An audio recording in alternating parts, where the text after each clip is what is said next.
Di Sulawesi Tengah itu di 2024 kita sudah berada di angka 541 kasus. Angka ini dari tahun sebelumnya 2020 sampai 2023 terus mengalami tren kenaikan. Kenaikan, kami juga tidak tahu nantinya ini di 2024 akan ditutup dengan angka berapa. Maunya masyarakat itu ketika dilapor, Pak, di sini nih langsung ambil, tangkap, masukkan penjara atau hukum begitu. Itu nggak bisa seperti itu juga ya. Ada hak-hak orang yang harus kita membuktikan perbuatannya dia. Jadi ya ketika ada aduan masuk ke kami, ya yang paling pertama adalah kita lakukan.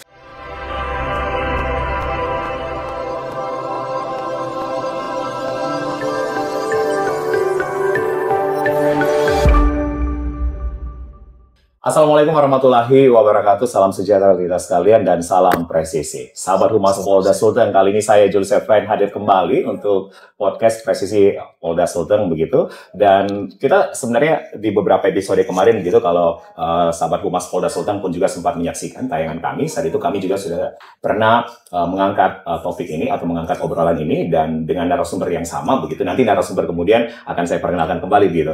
Dan kita memang masih terus membicarakan isu-isu kekerasan terhadap perempuan dan anak, karena memang isu ini masih terus membayangi wajah Indonesia begitu, negara kita ataupun juga provinsi bahkan kota kita. Nah, sebenarnya seperti apakah harusnya kita menanggulangi bersama dari kekerasan terhadap perempuan dan juga anak begitu ya, karena kita tahu bersama bahwa tayangan media sosial, media televisi begitu ataupun juga elektronik ini sering memunculkan pemberitaan-pemberitaan tentang bagaimanakah kejahatan ataupun juga bagaimana isu ini masih terus menjadi PR untuk kita bersama dari sisi kepolisian dan juga tentunya dari sisi Dinas Pemberdayaan Perempuan dan Anak. Nah, kali ini sudah bersama saya dua narasumber yang akan membahas tentang apa yang harus kita lakukan untuk melindungi semua, penuhi hak korban, akhiri kekerasan terhadap perempuan dan anak. Saya langsung perkenalkan narasumber saya yang pertama. Ini narasumber yang dulu ya sudah pernah bertemu dengan saya, beliau, dan beliau kembali akan hadir untuk menjelaskan secara detail kembali, yaitu Kompol Dirham Salama, Sarjana Hukum, PLH Kasubdit 4 di Reskrimum Polda Sulawesi Tengah. Assalamualaikum warahmatullahi wabarakatuh dan salam presisi. Waalaikumsalam warahmatullahi wabarakatuh. Salam presisi. Sehat Pak Kasubdit? Sehat, alhamdulillah. Alhamdulillah sehat Pak. Ini kalau bicara tentang kekerasan ya perempuan terhadap perempuan atau perlindungan perempuan dan anak, ini semangatnya Pak Kasubdit ini luar biasa begitu. Ya, Mas. Ya?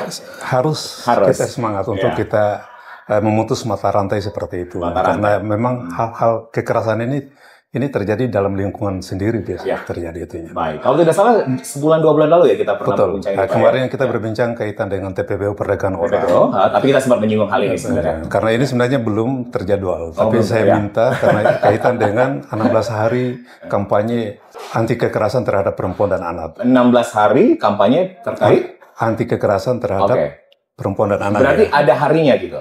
Ya, mulai dari tanggal 28 November sampai 10 Desember itu 10 Desember itu hari HAM internasional. 10 Desember adalah hari HAM. HAM internasional ya. Jadi memang hak asasi manusia.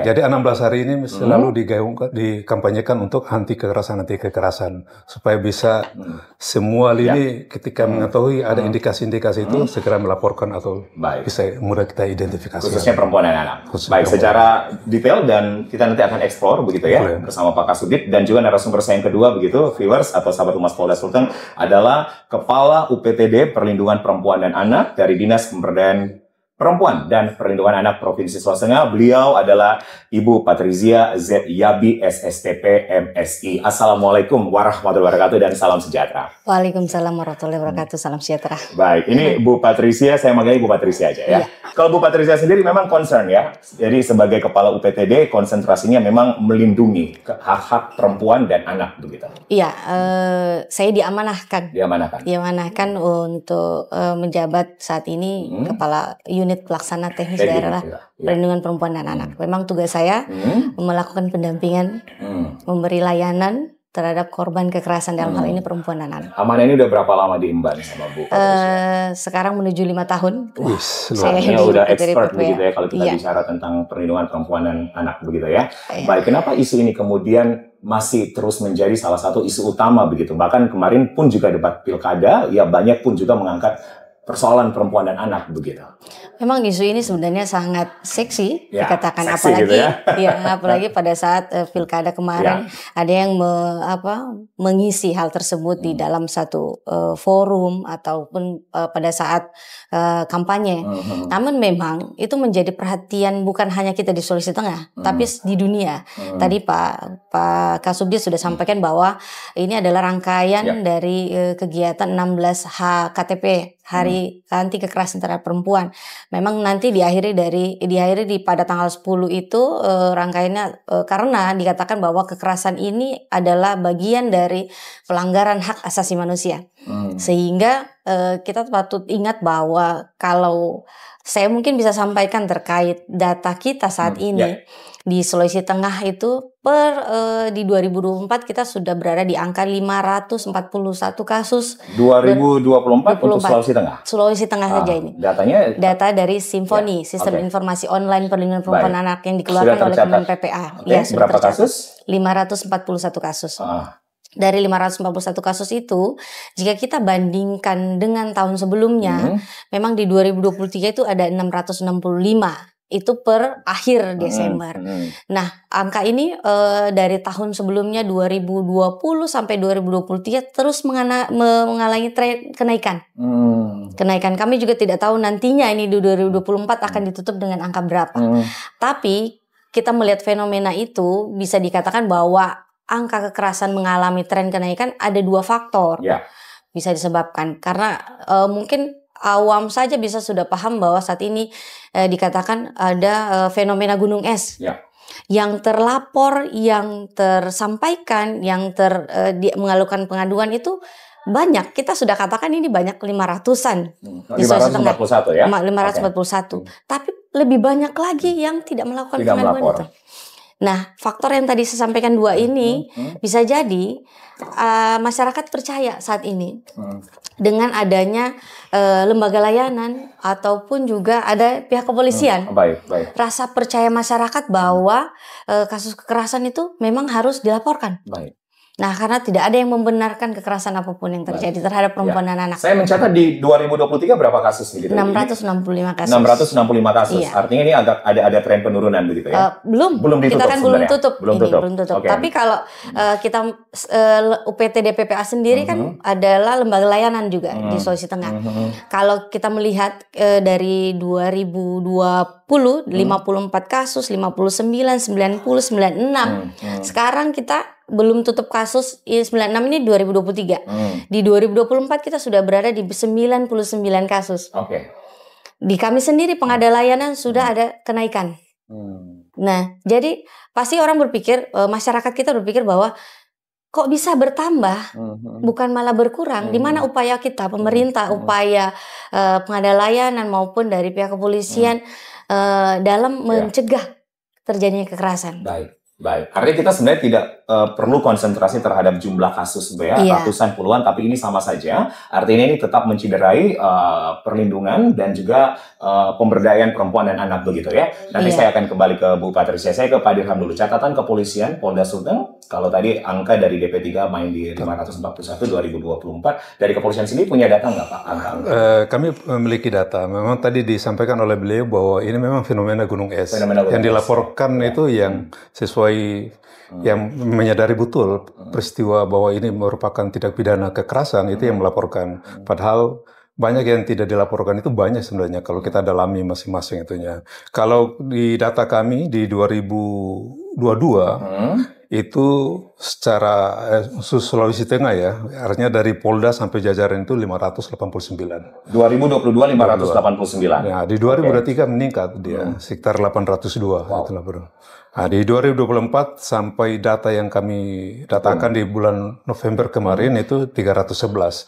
Ya, belum tahu ini nanti Desember tutup tahun berapa lagi yang nanti. Ya, memang agak ada penurunan di catatan kami, tapi itulah fenomena gunung es yang bisa dilaporkan kepada kami di Polda Sulawesi Tengah. Ini kalau untuk pelaporan sendiri, Polda juga membuka layanan pelaporan, DP3 juga membuka layanan pelaporan. Betul. Oke, jadi masing-masing lembaga instansi ini ada saling call center-nya artinya. Betul. Ada fasilitas untuk dilaporkan, Pak. Betul. Jadi ketika ada layanan dari UPTD juga menerima layanan itu, kalau memang di situ terkait dengan ininya bisa dilanjutkan kepada kami di Polda untuk menindaklanjuti untuk proses hukumnya. Oke. Berarti pintu terakhir itu nanti di Polda. Iya, untuk eksekusi tindakan hukum. Efek jerah. Efek jerahnya. Oke. Bu Patricia, selain DP3, lembaga-lembaga apa lagi, Bu, yang bisa menjadi aduan layanan untuk pelaporan begitu? Swasta juga tentunya banyak. Tentu banyak teman-teman non-government, NGO ini banyak teman-teman kita, apalagi di Provinsi Sulawesi Tengah itu sangat banyak. Memang itu suatu kelebihan di provinsi ya, banyak teman-teman pengada layanan, tapi tidak bagi di kabupaten kota. Betul. Nah ini sangat disayangkan sehingga yang data kekerasan yang terjadi di kabupaten kota itu, di kabupaten khususnya banyak yang tidak terlaporkan. Nah jadi memang sehingga pada pelaksanaan tugas kewenangan itu dari kabupaten kota sampai ke provinsi ke pusat memang kita rujukan, jadi program rujukan. Kalau kabupaten kota tidak mampu atau masyarakat ada yang langsung mengadu ke provinsi juga boleh, langsung ke Kemen PPA juga bisa. Kementerian ya? Kementerian juga bisa. Sekarang Kementerian PPA itu sudah meluncurkan layanan Sapa 129.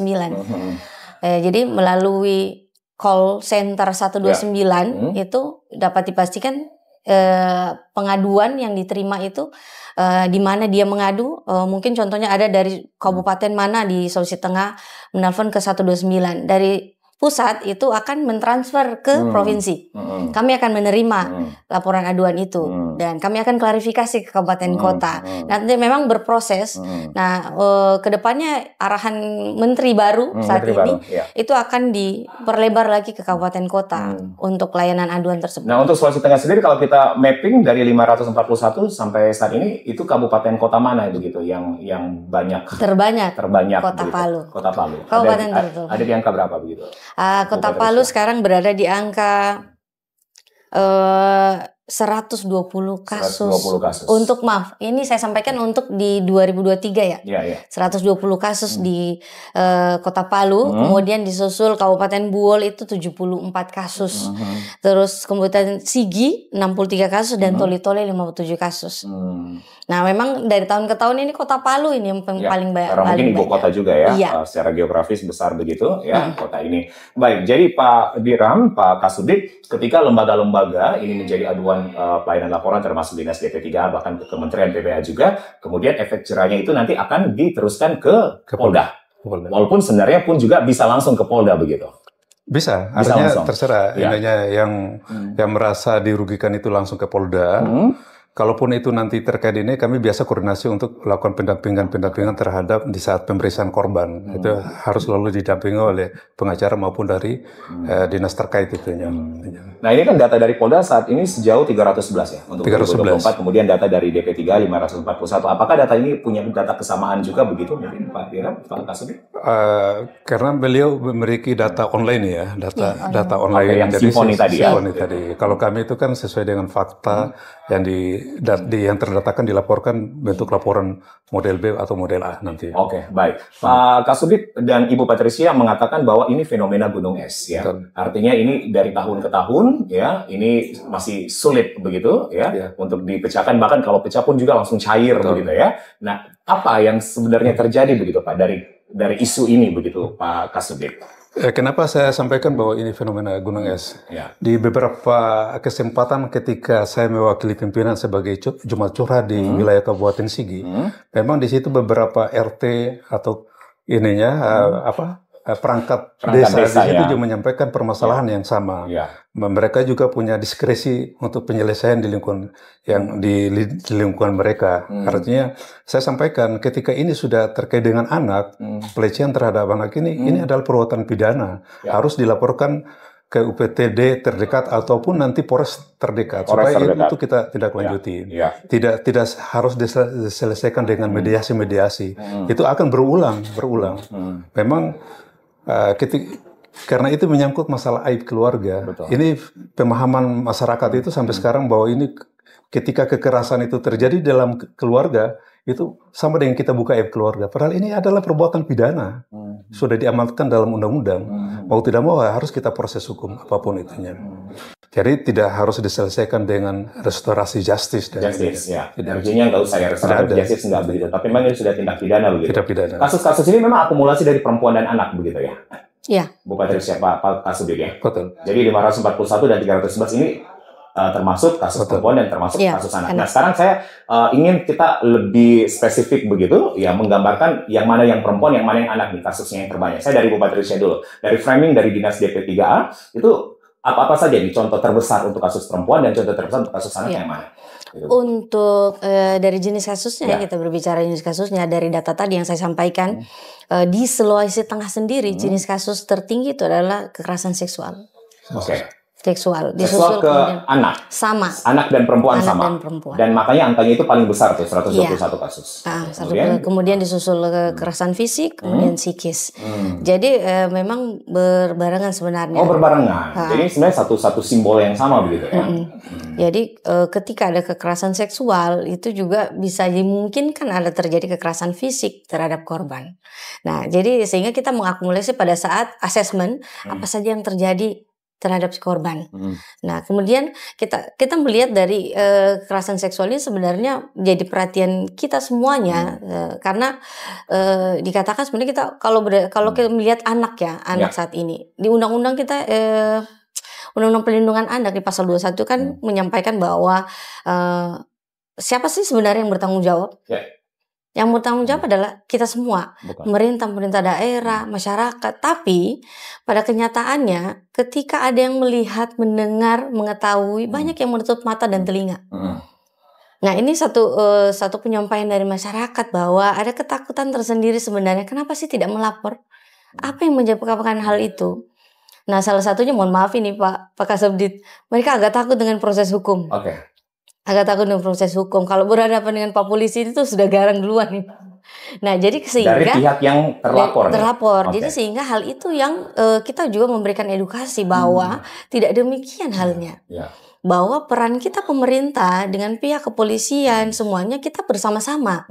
Karena di pemerintah kami tugasnya adalah mendampingi. Sedangkan untuk proses hukumnya itu ada di kepolisian. Nah, memang membutuhkan waktu sehingga kepercayaan masyarakat ini yang sedang kita jaga bersama bahwa suatu tindak pidana apapun, kekerasan apapun tidak dibenarkan. Nah, hal itu mungkin rasa percaya tidak masyarakat ini karena membutuhkan waktu itu mungkin Pak Kasubdit. Nah, jadi itu yang kita kawal bersama di dalam satu kasus bahwa ketika ada tindak pidana atau kekerasan seksual yang terjadi wajib dilaporkan apapun bentuknya. Nah, jika kita berbicara kekerasan seksual tentang jenisnya, banyak juga masyarakat kita yang masih membenarkan terkait bentuk-bentuk dari kekerasan itu sendiri, terkait kekerasan seksual ya. Secara verbalisan saja menyebutkan. Ya, saya setuju. Verbalisan aja termasuk kekerasan. Iya, seolah-olah masyarakat kita biasa aja. Contoh, cuman dicolek, itu gitu bahasanya. Bahkan ada istilah sekarang catcalling begitu ya. Memanggil baby aja ke perempuan itu udah siulan aja itu udah bisa sebenarnya gitu. Nah, itu sebenarnya masuk dalam tindak pidana. Baik. Jadi kekerasan seksual yang paling banyak akhirnya kemudian ini erat kaitannya dengan fisik dan psikis. Dan ini sama saja tuh. Perempuan dan anak pun juga sama. Sama. Oke, dari catatan kepolisian sendiri Pak Dirham, ada pembeda begitu antara kekerasan perempuan dan anak atau sebenarnya sama juga tuh? Ya, hampir sama rata-rata. Hampir sama Pak ya? Rata-rata. Artinya kaitan dengan kekerasan seksual di sini kan di situ ada pelecehan seksual, ada cabulnya di situ. Itu yang biasa terjadi dalam lingkungan keluarga maupun di lingkungan kerja itu ya. Itu yang laporannya masuk ke kami itu ya rata-rata seperti itu yang korban anak dan perempuan. Kalau KDRT sendiri tuh masuk nggak ya Pak? Masuk. KDRT itu masuk bagian dari kekerasan dalam rumah tangga. Kekerasan dalam rumah tangga. Kita lantarkan hak-hak anak atau ininya itu juga masuk bagian dari kekerasan dalam rumah tangga. Nah, kepolisian sendiri, Polda sendiri kan memang membuka layanan untuk pelaporan gitu ya. Betul. Artinya Pak Dirham pun juga sangat konsentrasi bersama dengan teman-teman gitu. Di Subdit 4 ini memang konsentrasinya di Subdit 4? Memang spesialisnya itu. Atau penanganan perempuan dan anak. Gitu. Artinya korban-korban perempuan dan anak. Nah, biasa gitu gimana tuh aduan laporannya? Ketika melapor, apa saja yang kemudian dimintai data dari kepolisian sendiri? Jadi ketika pihak yang merasa dirugikan itu ya datang melapor ke Sentral Pelayanan Kepolisian ya SPKT ya. Nah, di situ memang tetap kita akan mengumpulkan data-data. Apakah benar ini statusnya bagian dari keluarga anak ini ya kita pasti minta kartu keluarga dan itu membuktikan bahwa ini terjadi tidak pidana di dalam lingkungan keluarga dengan ininya dan kita harus butuh saksi yang ininya saksi ahli ya? Bukan saksi ahli, saksi yang mendengarkan dan ini memang dikatakan oleh beliau memang proses hukum memang harus begitu agak panjang kita butuhkan fakta-fakta itunya karena tidak sembarang maunya masyarakat itu ketika dilapor Pak di sini nih langsung ambil tangkap masukkan penjara atau hukum begitu itu nggak bisa seperti itu juga ya ada hak-hak orang yang harus kita membuktikan perbuatannya dia. Jadi ya ketika ada aduan masuk ke kami, ya yang paling pertama adalah kita lakukan visum dulu. Lakukan visum yang bukti-bukti awalnya itu untuk kita. Terus kita lakukan pemeriksaan awal. Pemeriksaan awal, selanjutnya itu terbitlah laporan polisi, bisa koordinasi dengan dinas terkait untuk pendampingan korban memangnya. Udah habis itu lakukan dengan tes klinis psikologi untuk mengetahui sejauh mana kaitan akibat dari psikis yang bersangkutan. Berarti kalau hitung-hitungan waktu ketika mulai dari datangnya laporan itu berapa lama begitu sampai ke penanganan akhir? Gitu? Kalau semua bisa proaktif, itu bisa 1 bulan 2 bulan bisa. Biasanya ini yang ketika hal itu terjadi, itu semangatnya luar biasa. Tapi ketika proses ini kita menaikkan status sidik, itu sudah mulai menurun untuk mengakomodir untuk secara formal itu ketika kita panggil mereka untuk melengkapi formal pemeriksaan di sidik itu kan pasti hambatan-hambatannya situ. Banyaklah alasannya inilah. Alasan kenapa? Karena apakah sudah ada perdamaian secara internal mungkin begitu? Ya itu faktor. Faktor itu kan pasti mereka aib keluarga. Sudah tidak usah kita lanjutkan lagi. Sudah didamaikan nih secara keluarga. Didamaikan. Artinya itu di luar dari pengetahuan kami itunya. Itu hambatan-hambatannya itunya. Oke, kalau dari Bu Patricia mewakili dinas asesmennya bagaimana kemudian Bu ketika laporan itu kemudian akhirnya sampai disampaikan ke Polda? Ya, kalau dari kami sendiri di UPTPP itu kan ada fungsi yang dilakukan. Fungsinya itu termasuk dari awal pengaduan kasus, penjangkauan, pendampingan, pengolahan kasus, mediasi, penampungan sementara. Nah, memang ada tambahan tugas fungsi. Nah, fungsi itu memfasilitasi psikososial, terus kemudian memantau APH hingga proses acara peradilan. Itu fungsi dari dan itu dimasukkan di dalam Undang-Undang 12 tersebut, Undang-Undang TPKS. Nah, ketika dari awal pengaduan korban atau pelapor datang ke kantor ataupun mengadu melalui online, kami lakukan klarifikasi dulu. Kami lakukan klarifikasi, kemudian kami teruskan ke tindak lanjut kasus untuk apakah kasus ini memang perlu pendampingan hukum. Atau juga perlu pendampingan psikologi. Nah, tapi kedua hal itu, semua korban yang datang melakukan pengaduan, kami berikan layanan tersebut. Pendampingan psikologi dan pendampingan hukum jika memang perlu. Karena memang kenapa juga ada perbedaan data dari kami di Sosimfoni dengan data dari kepolisian, karena tidak semua kasus itu berproses hukum. Nah, karena ada beberapa kasus yang diupayakan mediasi. Nah, tapi bukan kekerasan seksual dalam hal ini. Saya garis bawahi bukan kekerasan seksual. Sehingga yang bisa dimediasi kasus apa? Nah, paling banyak KDRT. KDRT bisa dimediasi. KDRT karena ada beberapa hal yang masih bukan saya katakan tidak ya. Tapi dikatakan tidak itu ketika kasus ini biasanya karena cekcok, ribut, nggak pulang suaminya, ada banyak kasus seperti itu. Dong, nggak pulang datang mengadu, itu semua diterima. Nah akhirnya dia sudah tidak ada komunikasi antara istri dan suami. Kami undang terlapor, diundang ada masalah apa, ini jadi penengah jadinya. Nah jadi kasus-kasus yang sepertinya kami upayakan untuk sekiranya dimediasi. Berarti ada pendampingan secara hukum, ada pendampingan secara psikologi juga begitu. Nah berarti ada psikolog juga nih yang selalu menjadi mitra kerja dari dari teman-teman di DP3A begitu? Ada psikolog klinis yang dalam ini TA, tenaga ahli, dan juga memang jabatan fungsional yang sudah melekat di UPT DPPA. Oke. Kekerasan KDRT kan tadi sempat dikatakan sama Bu Patricia banyak yang kemudian dimediasi secara damai. Namun kekerasan seksual nih ya yang bisa saja diangkat atau dialihkan ke hukum gitu. Itu seperti apa spesifik untuk seksualisnya? Kekerasan seksual. Kekerasan seksual. Tidak secara spesifik, secara keseluruhan. Yang dikatakan kekerasan seksual. Itu misalnya apa? Nyolek-nyolek itu udah masuk termasuk. Atau udah masuk? Iya, termasuk. Kami berharap karena sekarang kita berpedoman pada Undang-Undang TPKS, Undang-Undang 12 tahun 2022. Karena ada disebutkan di dalam situ ada 9 jenis kekerasan seksual, termasuk juga verbal. Termasuk pelecehan yang bentuk-bentuknya itu dijabarkan di dalam Undang-Undang TPKS. Sebenarnya untuk proses hukumnya kami serahkan kepada pihak kepolisian berdasarkan ini karena tertuang di dalam pasal-pasal di dalamnya. Nah, tugas kami adalah selaku pendamping ini yang kami pastikan bahwa terpenuhi hak-hak korban dalam hal ini, hak penanganan, hak pendampingan, pendampingan dan juga hak pemulihan. Nah, di dalam itu sudah terjabarkan juga di dalam Undang-Undang TPKS. Bagaimana kami selaku pendamping berusaha untuk hal itu. Nah, tapi terkait pemenuhan hak ini tidak bisa kami lakukan sendiri. Nah, unit pelaksana mitranya kita seluruh OPD. Seluruh OPD. Nah, karena pemenuhan hak ini terkait kalau ketika ada anak korban sudah putus sekolah, nah tentunya itu kami koordinasikan dengan Dinas Pendidikan melalui Bapak Kepala Dinas ke sana. Nah, itu jadi dari berdasarkan hasil asesmen sosial terhadap korban, nah itu kita identifikasi kemudian kami lakukan case conference untuk memenuhi kebutuhan korban.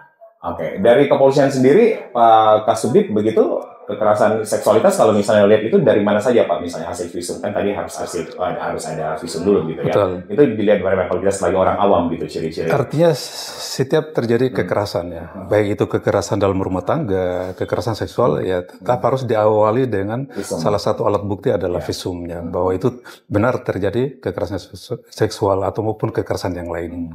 Jadi walaupun itu terjadi dalam kekerasan rumah tangga, itu juga diawali dengan visum. Kecuali kalau artinya gini, kecuali kalau macam kekerasan dalam rumah tangga melantarkan, tinggalkan, itu juga bagian dari kekerasan rumah tangga. Kita maksakan istri untuk menggunakan KB saja, itu juga bagian kekerasan rumah tangga. Cuma sampai sekarang belum ada yang melaporkan itu ya. Kita melakukan hubungan selain sebagai suami istri, tapi ketika pasangan itu tidak mau, tetap dipaksakan, itu juga sudah masuk sebenarnya kekerasan. Jadi halal ini, tapi bisa menjadi masalah itu. Jadi memang itulah hak-hak memang betul-betul perempuan dan anak sangat dilindungi oleh negara. Ini kan kalau Dinas DP3 menggunakan undang-undang TPKS ya. Semuanya. Polda juga sama. Polda juga menggunakan payung hukumnya semuanya sama. Baik, saya penasaran nih Pak Kasubdit, ketika ini naik ke proses hukum, kemudian ada efek jerah yang berupa hukuman, itu hukumannya berapa sih sebenarnya Pak? Begitu. Kalau contoh yang sudah kemudian jeblos akhirnya gitu. Artinya gini, ancaman hukuman itu kan 5 sampai lebih dari 10 tahun. Cuma kan nanti yang putusan kan bukan kami. Bukan Polda. Itu ancaman di dalam undang-undang. Itu pengadilan yang memutuskan. Tapi kalau secara umum sosialisasi dilakukan nggak Pak? Dari Polda sendiri misalnya ke desa-desa, ke daerah-daerah gitu atau ke sekolah-sekolah begitu Pak? Artinya sosialisasi ini di mana saja? Di mana saja dilakukan? Artinya kalau kita berbicara dengan penindakan, kami itu sebenarnya bukan disosialisasi. Baik. Ketika ada kejadian penindakan, kaitan dengan sosialisasi itu adalah subdit yang lain, direktorat yang lain, kalau di kepolisian, direktorat yang lain, dinas terkait menyuarakan.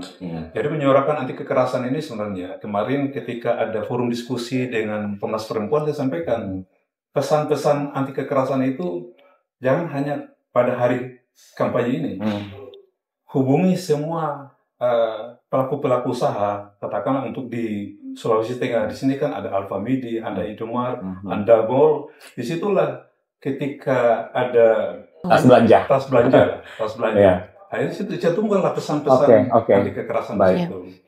Itu. Pak Kasubdit memang melihat promosi atau kalimat-kalimat persuasif tentang anti kekerasan memang masih kurang begitu Pak? Masih kurang. Di layanan publik pun seperti di mall, di area-area publik itu harus dicantumkan informasi-informasi stop kekerasan seksual. Ketika siapapun yang melihat ada dugaan kekerasan seksual, kekerasan rumah tangga di situ, segera laporkan karena ini delik murni. Siapa saja bisa melaporkan kepada kami maupun dari UPTD.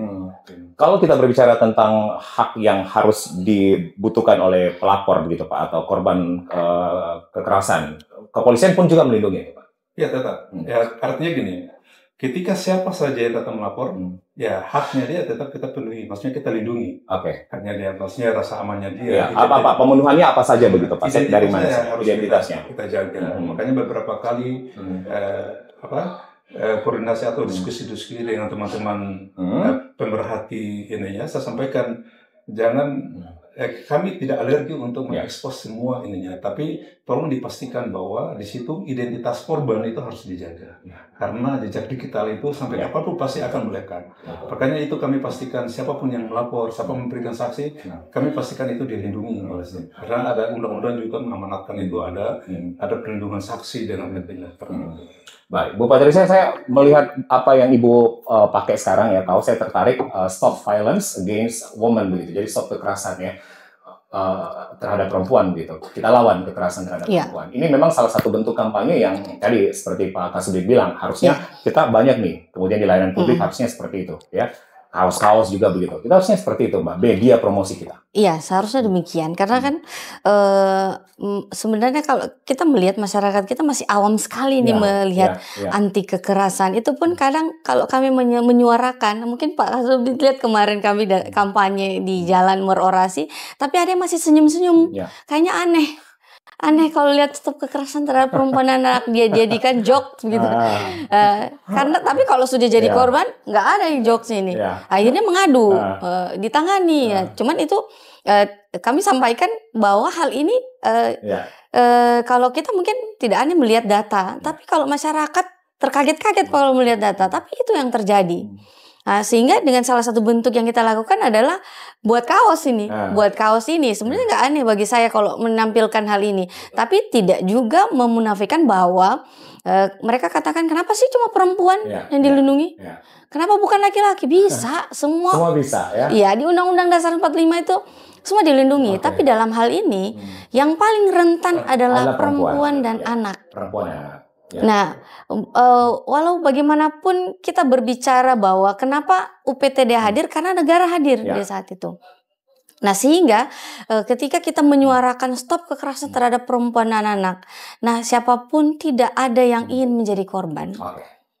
Tidak ada satu manusia pun yang mau jadi korban. Jadi kalau dikatakan ketika dia mengalami kekerasan seksual, terus ada yang bilang kok mau? Nggak ada yang mau. Nggak ada yang mau.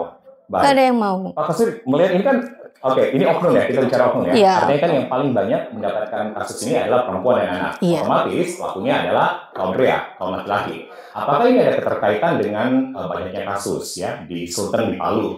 Misalnya judul nih, lagi semarak nih, diberantas oleh Kementerian Komdigi sekarang. Kemudian narkotika juga begitu.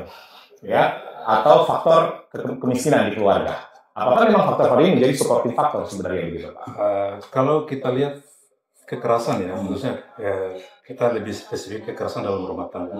Itu ya pertama itu faktor utama adalah faktor ekonomi. Faktor ekonomi. Jadi ketika beban pekerjaan suami mungkin untuk kebutuhan rumah tangga ini tidak bisa diakomodir secara psikis, sampai di rumah juga kondisi rumahnya juga tidak ini ya. Makanya tidak menjadi rumah untuk dia. Tidak menjadi rumah untuk dia. Tidak menjadi rumah nyaman untuk dia. Makanya akumulasi emosi itu tanpa terkontrol, akhirnya terjadilah kekerasan fisik terhadap istri maupun dengan anak. Beda lagi dengan kejadian-kejadian seksual atau cabuli itu juga bisa terjadi di dalam keluarga. Bapak terhadap anak juga. Saudaranya terhadap badan. Yang terakhir kan itu sangat real. Itu umur 4 tahun. Ini di Palu? Di Palu. Itu dicabuli oleh sepupunya sendiri yang umur 7 tahun. Sepupunya pria ya? Sepupunya pria. Memang makanya peristiwa-peristiwa seperti ini tidak jauh dari lingkungan kita. Tidak jauh dari lingkungan kita. Maka ketika anak kita artinya semuanya rawan sih.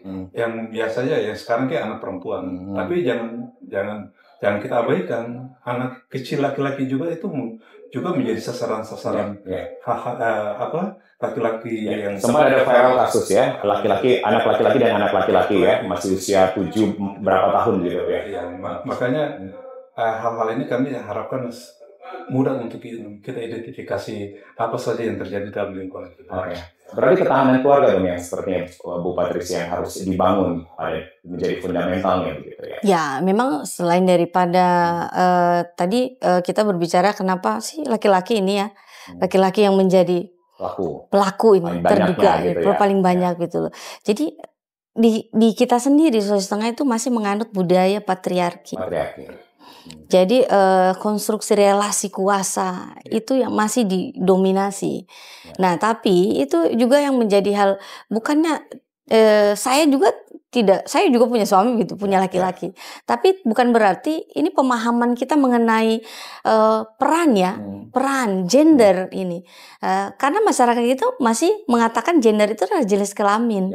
Sehingga yang tidak dipahami adalah peran ketika perempuan dan laki-laki sebenarnya bisa melakukan hal yang sama. Tapi tidak dibedakannya dari jenis kelaminnya, bukan perannya. Tapi itu masih melekat di kenapa banyaknya jenis kekerasan yang terjadi, terutama KDRT. Walaupun sebenarnya dikatakan saya juga sebagai perempuan bisa bekerja. Nah, tapi bagaimana bisa saling memahami? Nah, ketika terjadi hal tersebut, dikatakan bagaimana ketahanan keluarga saat ini di dalam satu hubungan sosial itu. Memang itu perlu, janganlah kita sebagai orang tua itu geli atau aneh dengan pola asuh saat ini. Banyak sebenarnya kan sekarang kita yang muncul, apalagi banyak teman-teman yang di bidang ahlinya melakukan seminar-seminar pola asuh, pendidikan, tapi itu tujuannya adalah untuk meningkatkan ketahanan keluarga. Nah, kenapa ketika ketahanan keluarga ini jadi retak, berarti ada komunikasi yang tidak terjalin antara suami dan istri maupun anak. Nah, karena bisa jadi kekerasan terjadi di dalam satu keluarga itu tidak berpikir bahwa dampak yang dicontohkan nanti oleh si anak ke depannya bisa akan terulang. Nah, itu yang sedang kita gaungkan. Walaupun kita pakai hashtag anti kekerasan, tapi yang tidak disadari dampak yang dialami oleh anak ataupun yang mencontoh itu yang sebenarnya harus kita sampaikan ke masyarakat. Dampak ini sebenarnya sudah jadi penelitian sebenarnya di semuanya di dunia, bahwa ketika ada kekerasan kemudian anak melihat di kemudian hari dia bisa jadi terekam di memorinya. Terekam di memori. Karena golden age-nya memang ada di situ. Jadi kalau berbicara hal itu berarti ada ketidaksetaraan gender. Nah, yang terjadi di dalam suatu hubungan. Artinya Pak Kasudi ini sebenarnya pekerjaan kita semua nih Pak Kasudi. Kolaborasi semua mitra, kolaborasi semua stakeholder begitu Pak. Pak Kasudi melihat kolaborasi ini apakah sudah mumpuni begitu hasilnya atau sebenarnya ini masih ego sektor sebenarnya begitu Pak? Bisa jadi itu terjadi. Jadi ketika kaitan dengan berbicara rumah tangga, supaya untuk minimalisir terjadinya kekerasan dalam rumah tangga, ketika dua insan ini mau masuk ke rumah tangga, melakukan pernikahan, harus diawali dulu dengan pembinaan-pembinaan konseling, pranikah itu ketika orang melakukan secara administrasi di kelurahan itu kan ada yang satu, yang dua, jadi bukan hanya ini, ketika mereka melakukan ini, ya harus ada konseling di situ, ada di KUA juga seperti itu, memberikan penyuluhan hak istri itu apa, hak suami itu apa, kewajiban istri itu apa. Memang kita dibagikan kalau di Islam itu ada buku nikah, tapi tidak semua istri dengan suami itu membaca itu hak di buku nikah itu sudah dicantumkan. Nah, ini harus diulang-ulang oleh teman-teman dari KUA ketika melakukan pembinaan rumah tangga baru. Nanti ke depan itu rumah tangga seperti ini harus ada gambaran di awal gambaran. Memang suasana hari ini suasana masih bahagia. Nanti peristiwa itu terjadi 2-3 bulan ke depan itu aslinya muncul. Ini harus memang Ya kalau udah tahu tuh, kalau di Nasrani itu kan Ya, ada bimbingan ada konseling ya, bimbingan Pak. Ya, konseling. bersama Kalau saya lihat pendeta. dari di Ya. Islam ini kan belum maksimal. Kalau kami dari kepolisian, Ya. memang ada pranika seperti itu, bahwa nanti kamu jadi bayangkari, ini konsekuensinya. Makanya harus disiapkan mental-mental. Pak Kasudit melihat keterlibatan tokoh agama, tokoh masyarakat, tokoh perempuan untuk kasus ini sudah seberapa jauh gitu Pak Kasudit? Karena mereka ini kan secara teknis ini bergerak sebenarnya.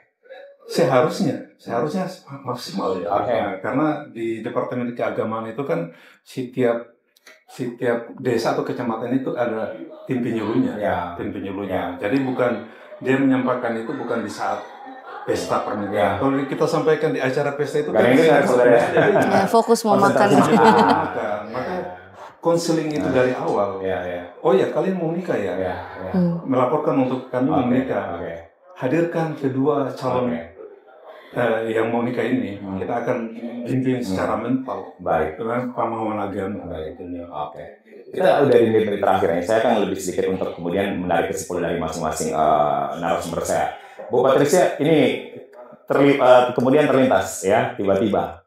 Karena kita di coffee shop nih. Ya. Ini kan coffee shop rata-rata di Palu 24 jam udah mulai buka di kita ya. Banyak perempuan yang juga kemudian apakah bekerja sebagai waiter ataupun juga ikutan nongkrong. Nah ini kan sebenarnya bisa jadi peluang begitu. Nah, ketika pulang malam atau gimana itu Bu Patricia? Ya, sebenarnya itu sama. Ini terlintas begitu, Bu. Dengan mencampurnya banyaknya coffee shop di Palu, banyaknya produk retail gitu, gerai-gerai itu seperti apa harusnya? Iya, sebenarnya ini kayak jangan disalahkan dong coffee shop itu. Kita nggak menggunakan UMKM sebenarnya. Ini kebangkitan dari UMKM sendiri gitu. Tapi ada satu sisi yang harus kita ulik sendiri. Ya, itu sama dengan hal seperti ini. Ada beberapa kasus yang melibatkan pemuka agama. Mohon maaf saya sampaikan. Jadi terkait kenapa mereka menyalahkan perempuan tidak menggunakan hijab. Oke. Nah, dikatakan mereka jadi pada saat ada yang menyampaikan makanya pakai jilbab, pakai baju itu jangan setengah-setengah. Ini.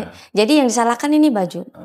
Nah, ya, yang disalahkan bajunya, tapi tidak demikian.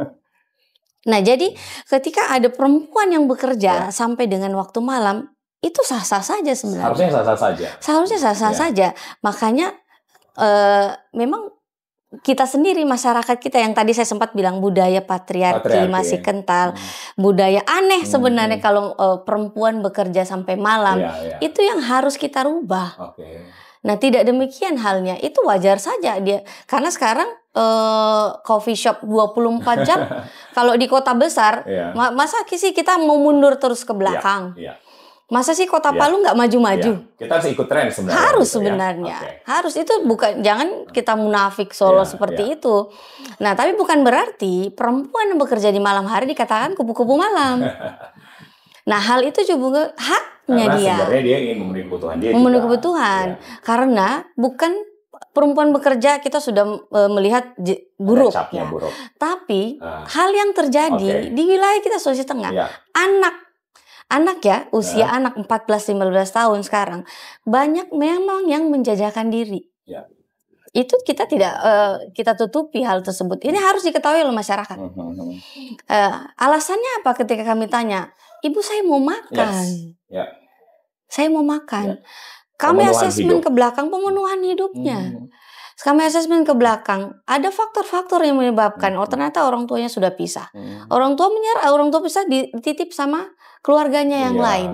Nah, walaupun dititip keluarga yang lain, beda apa? Ini, mau makan apa? Baik. Nah, tapi itu juga harus menjadi perhatian pemerintah, bahwa saat ini kita darurat kekerasan seksual. Semua bisa terjadi kapan saja, di mana saja, tapi harus disadari bahwa kekerasan itu tidak dibenarkan.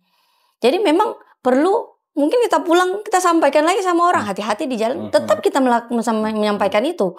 Itu salah satu upaya tersendiri secara pribadi, menyampaikan hati-hati itu wajar. Tapi bukan berarti kita juga langsung mencurigai semua orang ini. Mencurigai semua laki-laki yang perlu kehati-hatian semua, perlu perlindungan dan penanganan dari semua stakeholder, saling bantu-membantu begitu ya. Baik, Pak Kasudit, inovasi apa yang akan dilakukan ke depan di Pak dari kepolisian sendiri Pak? Untuk kasus-kasus ini begitu. Dan sebagai closing statement Bapak. Betul lah.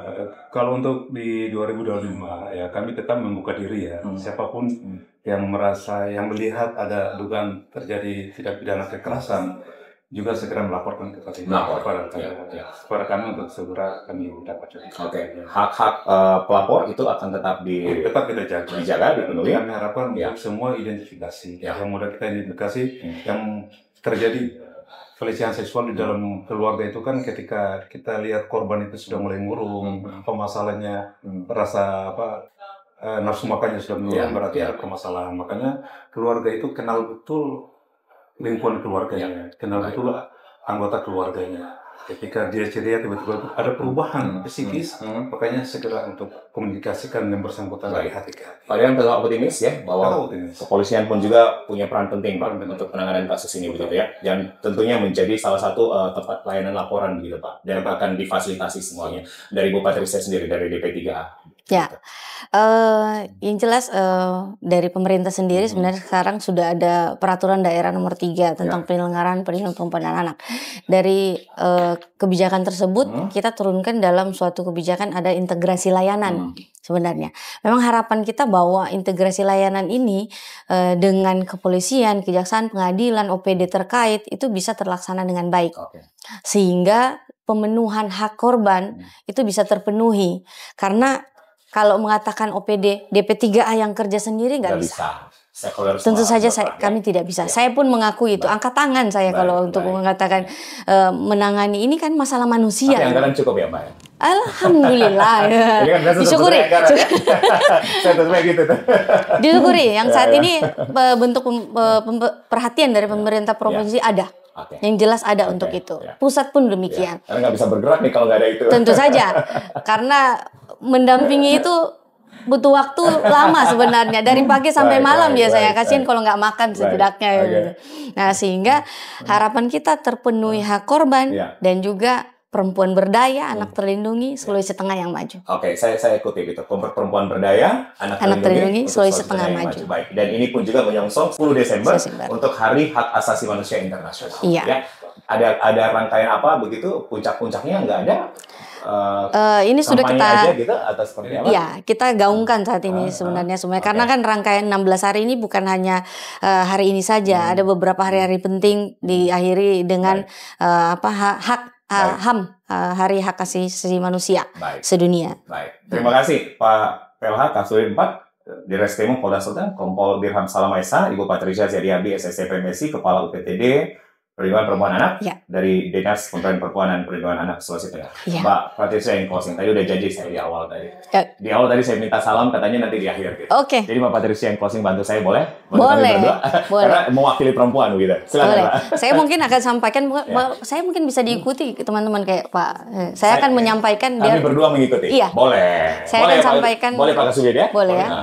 Saya akan bilang awal, dare to speak up. Oh ya dong, dare to speak up, baru kita sama-sama stop kekerasan terhadap perempuan anak. Boleh. Saya tutup dulu. Terima kasih sahabat Humas Polda Sulteng. Nanti kita akan kembali lagi untuk perbincangan di episode selanjutnya. Begitu, salam presisi dan salam sejahtera sekalian, dan Bu Patricia akan menutup semuanya begitu. Kita lihat di kamera tengah.